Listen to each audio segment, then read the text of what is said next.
कोल्हापूर महानगरपालिकेच्या प्राथमिक शिक्षक समितीने राबवलेल्या बदली प्रक्रियेमध्ये 127 शिक्षकांच्या बदल्या करण्यात आल्यात। या बदल्यांमध्ये जरग नगरमधील श्रीमती लक्ष्मीबाई जरग विद्यामंदिर या शाळेचं नुकसान झालंय। या शाळेतल्या तब्बल 15 शिक्षकांच्या अन्यत्र बदल्या करण्यात आल्यात, तर 9 शिक्षक बदली होऊन या ठिकाणी आलेत। बदली प्रक्रियेनंतर शिक्षकांमधील तफावतीबरोबरच एक शिक्षक निवृत्त झाल्यामुळे या शाळेत 7 शिक्षकांची कमतरता आहे।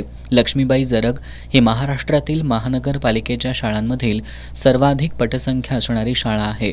2434 पटसंख्या असणाऱ्या या शाळेत 1ली ते 7वी इयत्तांच्या 57 तुकड्या आहेत। बदली प्रक्रियेनंतर इथल्या शिक्षकांची संख्या 51वर आली आहे। त्यामुळे अपुऱ्या शिक्षकांमुळे शैक्षणिक कामकाज चालवायचं कसं असा पेच निर्माण झालाय। एका तुकडीत 50 ते 60 विद्यार्थी संख्या असल्यानं 2 तुकड्या एकत्र करणं सुद्धा अडचणीचं आहे। या शाळेसाठी संच मान्यतेनुसार आवश्यक शिक्षक उपलब्ध करून देण्याऐवजी आहे त्या शिक्षकांमध्ये कपात करण्यात आल्यामुळं आश्चर्य व्यक्त होऊ लागले। शिक्षकांच्या कमतरतेचा शाळेच्या पटसंख्येवर विपरीत परिणाम होण्यासह शैक्षणिक कामकाजावर सुद्धा परिणाम होण्याची शक्यता आहे।